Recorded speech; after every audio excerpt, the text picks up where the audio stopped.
I was present in Sydney, and Karunda wrote a letter to all the temple presidents saying it's a matter of etiquette to invite the Guru to your temple.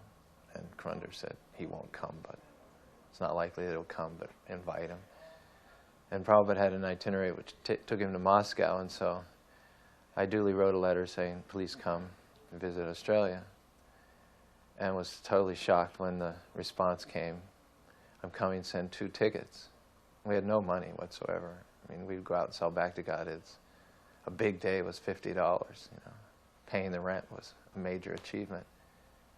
And so we let it be known that we needed $3,000 for 2 tickets, and one fellow who was coming to the temple, his name was Raghunath. His later name was Raghunath when he had been initiated, and he was a Baha'i at that time. And he donated $3,000 so Prabhupada could come to the temple. And I believe at that time Prabhupada arrived with Radha Gopinath. I think Bhagavan, he came 4 times, and I may mix up the sequence and chronology, because this is many years ago. But to my recollection, he came from the big pandal in Bombay, at the Quamadan. And the deities that had been used there were Radha Gopinath. And he came with those deities, and I believe Bhagavan held them in his lap on the plane, at least one of them. Maybe Bhagavan one, Shyamasundar another, I don't know. And so they arrived in Sydney with the deities, and we had just a storefront. You know the famous story. Prabhupada came. The storefront was kind of interesting because it was right at a bus stop. And there was a big window. So we would have our 6 o'clock arti, or evening arti, just at the time when the commuters were waiting around to go home. And there was this big lotus flower with Radha Krishna, and of course there was still plenty of clairvoyant glass through which they could see. And we would have, the arti was like a public exhibition for 30 or 40 commuters every day. And it was in Paddington, which was a trendy area. So it was a wonderful temple. It wasn't clean. Prabhupada later said that he left the deities in Mlecha Desh. We hadn't even changed the carpet from when it had been a store. And we didn't even know the carpets themselves are dirty. And we didn't know anything about devotional service. Really, the first 2 devotees who had started Australia were Ballymartin and Upendra. And Upananda joined, and then I joined with Vaibhavi shortly thereafter, and then they left. One went to Fiji and one went to Hong Kong. And I was driving to the airport, and I said, well, who's going to be in charge? And I had only been living in a temple 2 weeks, and they said, well, you are. And then a few months later, Prabhupada came, and there were virtually no books at the time. There was just that old blue Bhagavad-gita with the preface by Allen Ginsberg. And to be honest with you, I couldn't understand it. I mean, later on, I think I got a good understanding of the philosophy by listening to cassettes and taking notes. But the reading of Bhagavad-gita was over my head. So Prabhupada came, and quite understandably, he was appalled at our lack of knowledge and all. But he said they were sincere. They were sincere boys and girls. He gave this, he had this initiation ceremony. It was a small storefront. But when Prabhupada came, but I have always been very good with the media. That's been one of my natural talents. So we had 3 or 4 television stations. And their cameras weren't like yours, big, you know. And they were crowded in there, and the lights from the television stations. And then there was 100 people in a room, which could only comfortably fit maybe 40 or 50. So Prabhupada, we had made an altar, and Prabhupada did the installation, the pratishthan. And we really got, those of us who had been around before, we'd gotten our first initiation by letter. So at this time, we were getting the first fire sacrifice, and then the second initiation Brahman. We didn't know what a Brahman thread was. Prabhupada said, he said, it came to the point, he said, where are the Brahman threads? And we said, what are Brahman threads? And there was nobody. And so Vaibhavi went downstairs, and she got string. She just got a ball of string and tied them together and brought them up. And so we had our Brahman initiation. I had him booked on a number of national television shows. There were Mike Willesee, Bob Rogers, but we'd have to travel quite a distance to get to the studios. And then they'd only give Prabhupada 5 or 10 minutes, which is, I mean, that's all you give Richard Gere, for that matter. And the questions would be superficial. One time Prabhupada looked at me after an interview, and he just shook his head and he said, "They do not know how to question." And I remember another time Prabhupada and I were sitting in the waiting room to go into some national TV show, and they had a little TV on in the anteroom. This is in 1971 or 70. And they had the most graphic scene of a woman being violated in the woods. I mean, it was like, I don't even think they show things like that today. And Prabhupada just, he was absolutely astounded that these kinds of things were graphically displayed on a public medium. And just he and I were in the room. Prabhupada, he looked at the whole thing. I thought he would turn away or something, but he was so incredulous. It was almost like he couldn't take his eyes away from it. He could not. And then he just turned, he was looking at it, and he turned to look at me, and he just like, the world is just going to hell like that. And he just shook his head. And he actually asked me to desist from booking him more television engagements, even though he was reaching 1 million people.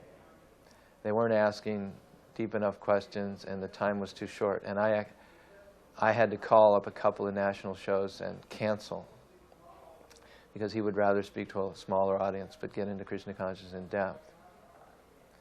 Now, along that theme, and I'm not sure which of those 4 visits this was, Prabhupada did go on one show called the Mike Willesee Show.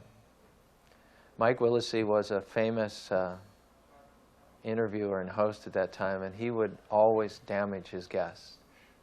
He was extremely cynical, acerbic, and almost no one went away from the Mike Willesee show without bleeding from several wounds. And he'd given Prabhupada a love seat, a 2-seater, and he sat, whatever, to the side. Prabhupada had a big picture of Krishna, and Prabhupada sat down closest to Mike Willesee, and he put the picture of Krishna on the seat next to him. So Mike Willesee figures, this is like have him for breakfast. Yeah. So he said, "This is your Hindu god?" And Prabhupada said, he said, "No, this is God." He said, "Do you have any, tell me whatever you'd like to about God as he's described in your scriptures. Anything you'd like to share with me about his name, fame, qualities, pastimes, feel free. Tell me what if you're saying that this is a Hindu God, then tell me about your Christian God. As much information as you'd like to share with me and the audience." And he said, he couldn't say it. He said, "Well, there isn't much." And Prabhupada said, "Well, we have all the information in our scriptures.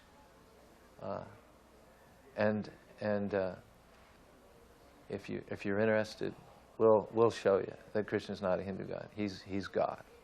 He fits all the qualifications, and you have to accept him. You failed to present me with a superior description of God. I have his picture right here. You have not even a word to say. So you please accept him as God right now." Mike Willesee was completely devastated. I mean, no one had ever turned him upside down like that before.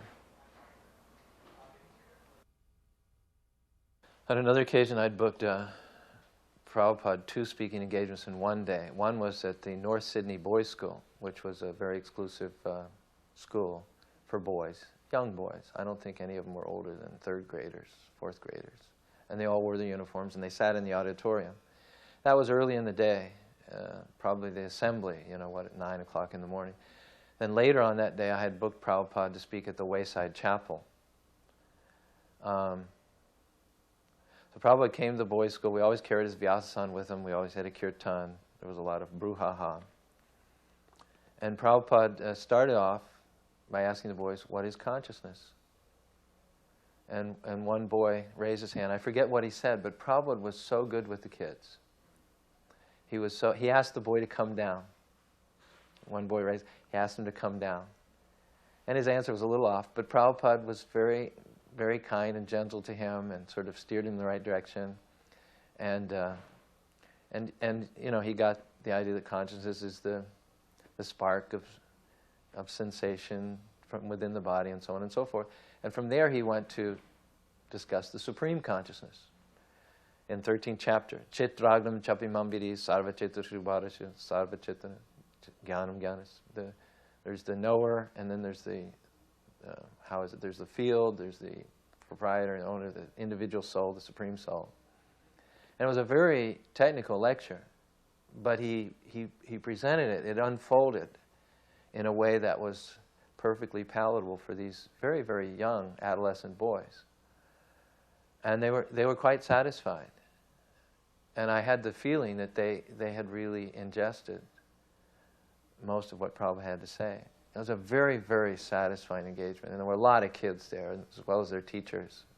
Probably at least 200-300. Later on, we went to the Wayside Chapel in the evening. And Wayside Chapel, in spite of its name, chapel, was a gathering place for radicals, fanatics, homosexuals, Nazis. And the fellow who moderated all this was Reverend Ted Knopfs. And he delighted in sensationalism. You know, he wanted to get more and more people coming and make it a vortex of controversy and so on and so forth. And he probably saw himself as some sort of a catalyst or a midwife for wonderful new ideas. But because your constituency was the sediment of humanity, you know, the dregs, they were all very eloquent and well-spoken, but they were morally bankrupt and politically extreme. And Prabhupada came in and he gave a very brief and a very simple lecture. He just sensed that this was not a good forum, that each one of those persons was used to getting up and haranguing, and they were all building their own persona. And they weren't interested in surrender in any way, shape, and form. And so you could see Prabhupada just made the calculation, let's make this as brief and painless as possible. And compared to what he'd talked about in the morning with these adolescent boys, he spoke much more simply, as if they were, you know, less intellectual than the boys, which, of course, according to spiritual terms, they were. I mean, materially, they were, some of them, quite eloquent and articulate. But spiritually, they were totally unqualified. So Prabhupada spoke so simply and briefly. And then he opened up for questions, and the questions were all challenging. People like that don't ask questions, they make statements, they harangue. And I remember one person said, in a very elongated way, he said, da-da-da, blah, blah, blah, blah, mumbo-jumbo, chanting, da-da-da. What's the practical good of it? And I can hardly even give you any idea of the expression and the tone of Prabhupada's voice. He in a completely disgusted way, he said, it saves you from death. He said it in a way that you wouldn't understand. But this is what it does. It's the practical result of chanting Hare Krishna and following is that it will save you from death. And as Reverend Knopf, after the program, as Reverend Knopf was escorting Prabhupada to the car, Prabhupada asked him, what do you do here? And Reverend Knopf said, well, one of the things we do is help kids with drugs. Prabhupada kind of registered that. And he got in the car, and then I believe Ugrashava was riding in the car with him, and Prabhupada said, so they give young people drugs?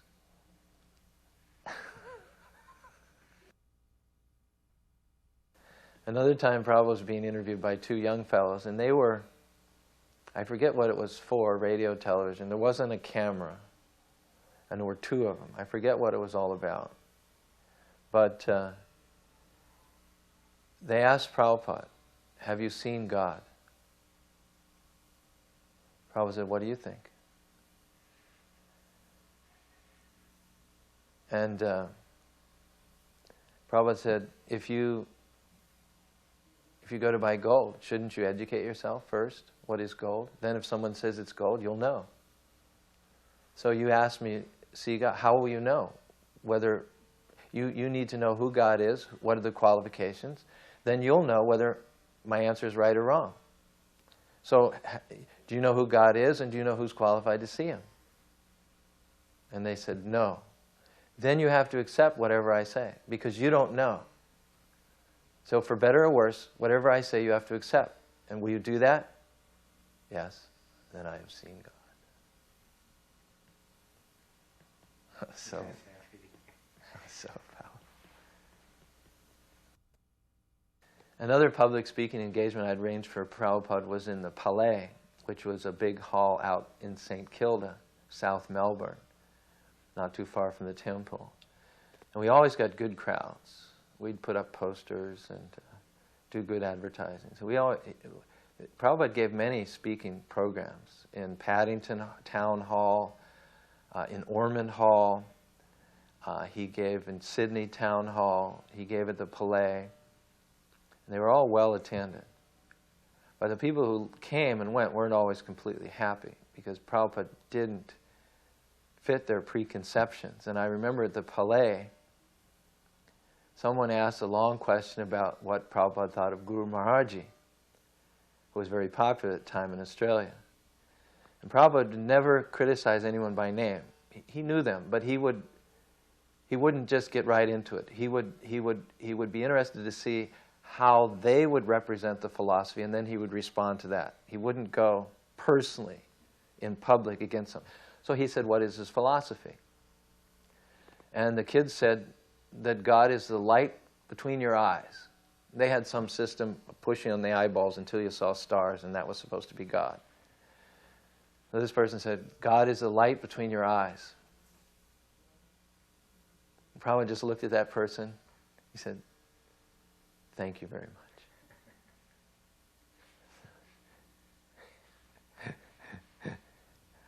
And then someone asked about love saying rampant. Someone asked about Meher Baba.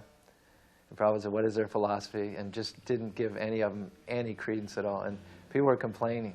People were, well, how come he's like that? And we just, well, that's our guru. Unalloyed devotional service, nothing less. I was fortunate enough to have arranged the program and sat through it. It's a St. Paschal seminary.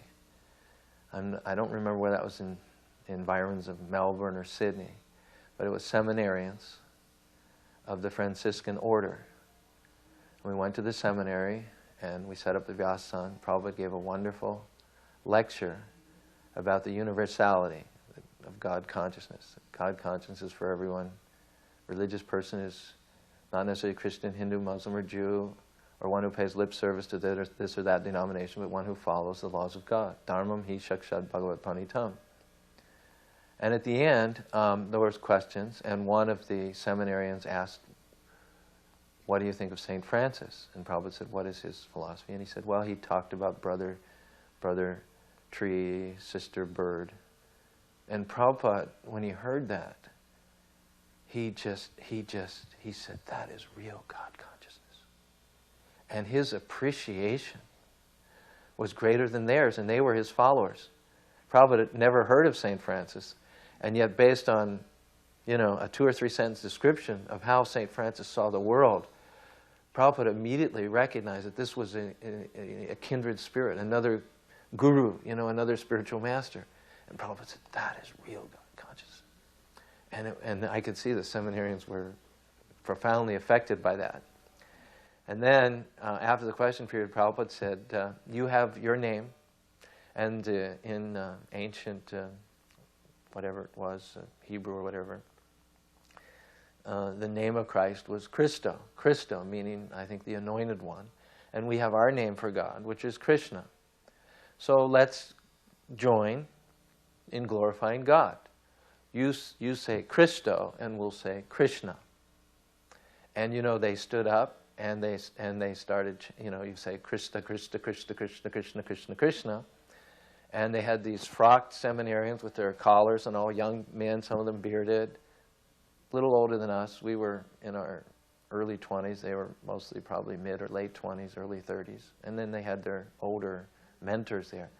And the place was rocking.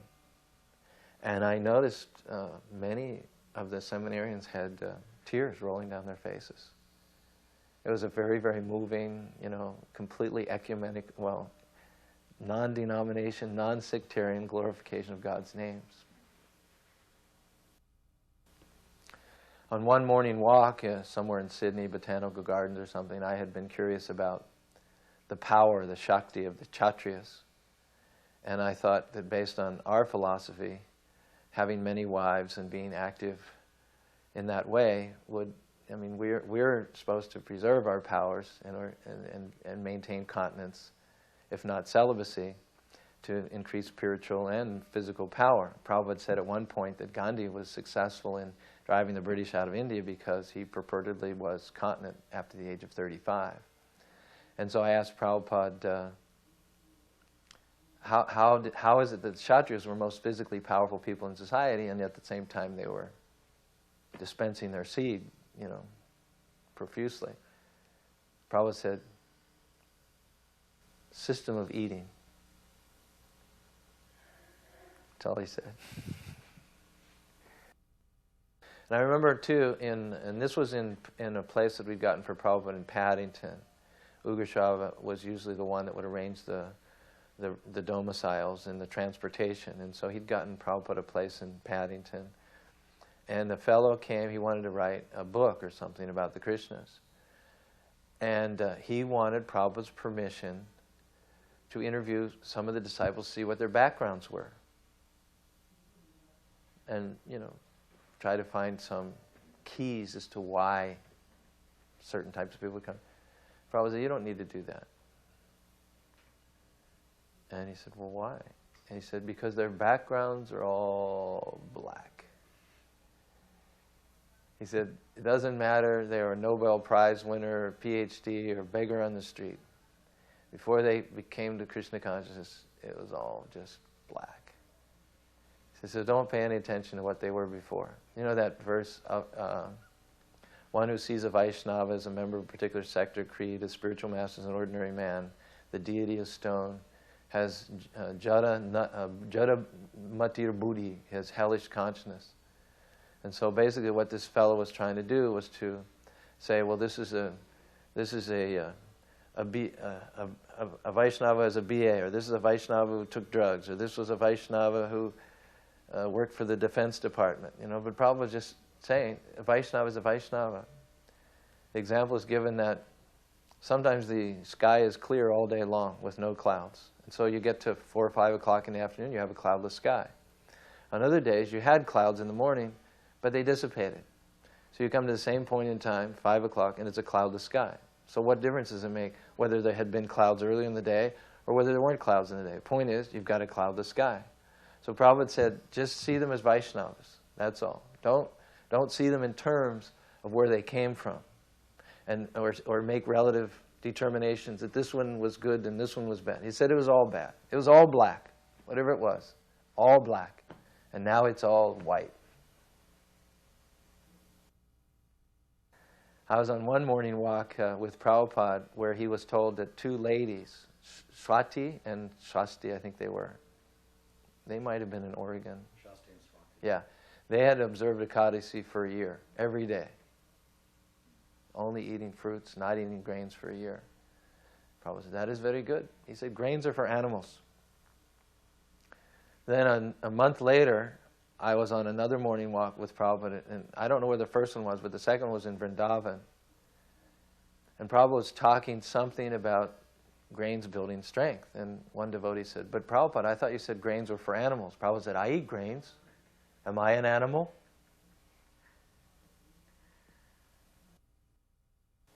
Another occasion, I also asked him in a lecture, at the end of lecture, I said, if Christians would give up eating meat, would they be Krishna conscious? He said, yes, definitely.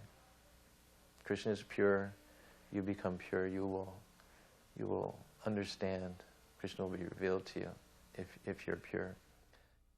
Prabhupada came, he sat on Vyasa San, and the first question, right, bang, was, reporter asked, so what's going to happen to the movement after you die? And before the words were even out of his mouth, he hadn't even finished his sentence, Prabhupada said, I will never die.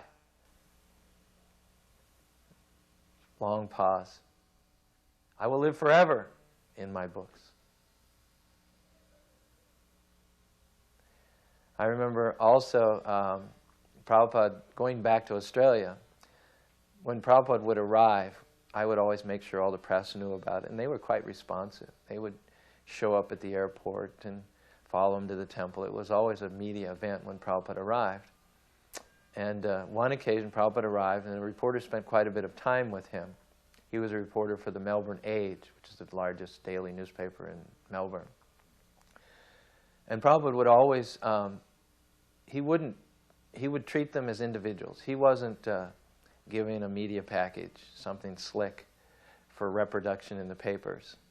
He was trying to get them to be Krishna conscious. And Prabhupada spent a lot of time, and I was there, and he really, really, really gave this fellow a lot of mercy. And then the article that came out the next day had a picture of him. It said, Swami says he'll be an animal in his next life. And we were just aghast at the ingratitude and the dullness of this fellow. And we came and we were upset, and we showed the article. Look what he's written after all. And Prabhupada just smiled. And he asked me, he said, Caru, he said, count the number of times that Krishna is mentioned in the article. I don't know what it was, 8 or 10 times. And he said, what is the circulation? I don't remember, 500,000, maybe not that many, 200,000 or 300,000. How many people read it? And then we figured, and then we came up with a figure, 500, 600, 700,000 times the number of, so it turned out that the name of Krishna was repeated or read more than 1 million times as a result of that article. So he said, how can that be bad? The name of Krishna has been intoned mentally and verbally more than 1 million times on this day. So that cannot be bad. Prabhupada, the whole temple room in the Lotus building was packed, and Prabhupada was giving the lecture. And he said, he just had a moment there when he looked out on all these young kids, 20 years old, and he said, and you got a sense of how exciting every day was for him, preaching Krishna consciousness, captaining a world movement, and exciting for all of us who participate in it. And so Prabhupada, he just said, I am an old man. He said, I may go any time. He said, but there are hundreds of you, and you're young men, and all of you have at least 50 years left. And he was transcendently envious of us, that he was going to have to go, and we all had 50 years, and he just started crying out of sheer enthusiasm to preach. Before Prabhupada first personally came to visit us in Australia, we had a couple of his books. We had the Bhagavad-gita. I don't know if we had the Krishna book, but we knew something of him as an author, and one always tends to think of the author as a person and then his works as being two separate things. I mean, this is his work, and then one is curious to know what the person's like. You read a modern author, John Grisham, and say, okay, that's what he wrote, that's his fiction or fantasy, and what's the fellow like? And so I had wondered what would Prabhupada be like in person, having read his commentaries and so on and so forth. And first time Prabhupada came to Australia, he stayed, I think it was only 4 days. And I was in charge at that time. Later Mohananda came and Madhavisa came, but I think the first time it was pretty much just me. And I was with him more than anybody. And it didn't matter whether I was in the room with him alone or whether there were 20 or 30 people. He was personification of the Bhagavatam and the Gita. There wasn't any difference between his work and himself. He was truly the person Bhagavat.